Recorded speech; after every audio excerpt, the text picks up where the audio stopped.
इदम कर्म देहेन कृतम न मया शुद्ध रूपिणा। ये जो भी कर्म हो रहा है वो शरीर कर रहा है, मैं नहीं कर रहा हूँ, क्योंकि मैं शुद्ध रूप हूँ। मुझ में कर्म का लवलेश नहीं है। कर्म मैं करता नहीं, कर भी नहीं सकता। एक सिद्धांत आपको बताते हैं, ज्ञान निर्माता नहीं है, देखो, कर्म निर्माता है। ये बड़ी महत्व की बात है। ज्ञान निर्माण नहीं करता, ज्ञान केवल जो है उसको लखाता है। तो कृतम देहेन कर्मेदम, इदम कर्म देहेन कृतम न मया, not by me. Who are you? शुद्ध रूपिणा, शुद्ध रूपिणा मया इदम कर्म न कृतम। मैं जो शुद्ध स्वरूप हूँ, मेरे द्वारा यह कर्म नहीं किया गया।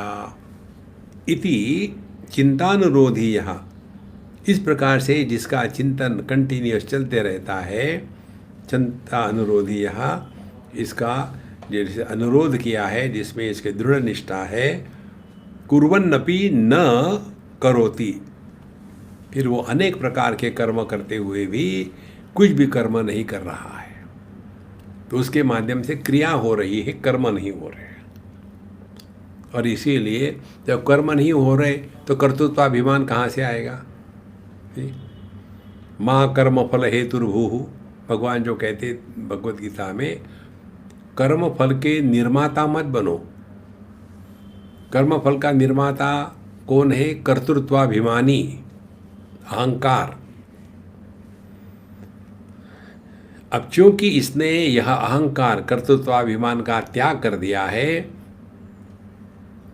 क्योंकि कृतम देहेन कर्म न मया शुद्ध रूपिणा इति चिंतानुरोधी यहाँ कुर्वन्नपि करोति न, तो वो अनेक प्रकार के कर्मों में लगा हुआ है, लेकिन कुछ भी नहीं कर रहा।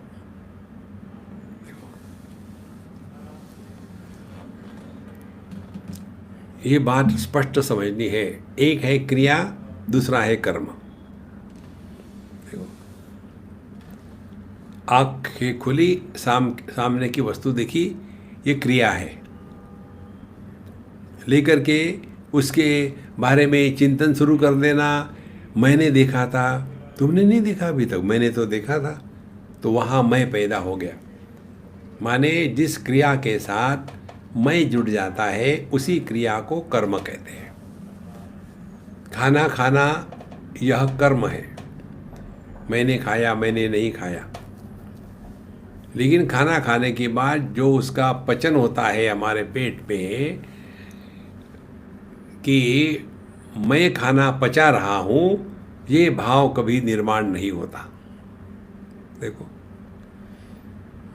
और इसीलिए कुर्वन्नपि करोति न, तो ज्ञानी पुरुष के जीवन में यह कर्तृत्वाभिमान का संपूर्ण अभाव होने के कारण वो अनेक प्रकार के क्रियाकलाप करते हुए भी वो कर्म से बंधा नहीं जाता। ये इसका तात्पर्य।